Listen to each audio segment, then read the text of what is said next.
Hi everyone, this is Heather Lawton from the Flourish Academy. This is episode 567.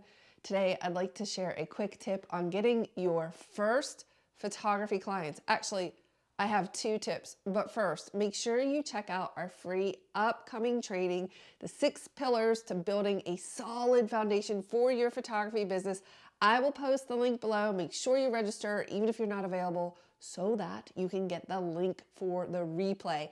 If you are an aspiring photographer, you're just starting out, or if you have a business and you'd like to get more clients, you will definitely be interested in that training, because if something isn't working right, it's usually related to one of these 6 pillars. But today I wanted to share with you my 2 biggest tips for getting your first photography clients. So you've probably been shooting, and maybe you have even been working with your friends or family who have asked you to take photos, but have they paid you? Because friends and family are notorious for not paying you, and you want to get some clients and you're not sure where to begin. Number one thing I think you can do is connect with veteran professional photographers in your area. Make some friends. Maybe ask them if you can tag along on a shoot with them and carry their bags or hang out with them. I mean, don't be a creep and just come out of the blue with this. Maybe follow them on social media and comment so that by the time you reach out to them, they know your name. So you wouldn't want to go in cold here. You would definitely want to be engaging with this person over time, repeatedly, so that they know you're a real person and you're genuinely interested in what they're doing. And then call them up, submit a form on their contact page of their website maybe, or reach out to them somehow and ask them if you can tag along, and just start to make friends with a couple professional photographers in your area that you look up to or are doing what you want to do. There were a couple of photographers for me that really helped me in the beginning of my career, because I had no clue how to get weddings or what I was doing. Now, I did reach out to several photographers and I got a lot of no's. That's totally fine. You have to be okay with some rejection. They're not saying they don't like your soul. They're just, maybe it's just not now, or they're too busy. I completely accept that. So I will just look around until I find somebody that I connect with, and maybe you can become friends with, you can help them, you can find a way to add value, and then you just start to learn from them, and networking with them will just help you to meet more people. So that's my number one tip, is to find some professional photographer friends in your area, hopefully specifically in the genre you would like to photograph. If you're not sure what that is yet, I think it would be totally fine to reach out to a couple of different types of photographers to see what you might like. And the second thing I'm going to add is a little bit controversial, because I want you to earn money. I want you to charge for your services. But sometimes you have to work for free to build your portfolio and meet people and get out into your community. I know it was something that I had to do. I did not do it for very long, because I quickly realized that my time is worth money, even if my experience wasn't quite there yet.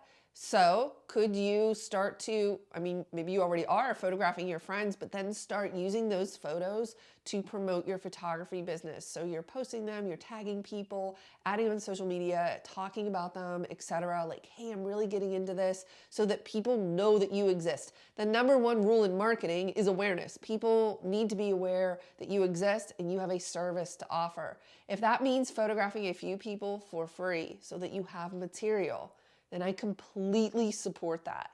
You just don't want to stay there too long. And sometimes photographers have a difficult time in this transition, where they're like, I've been photographing for free, I still don't feel like I have the confidence, or I'm not good enough, I'm not sure, and they just can't seem to make that transition.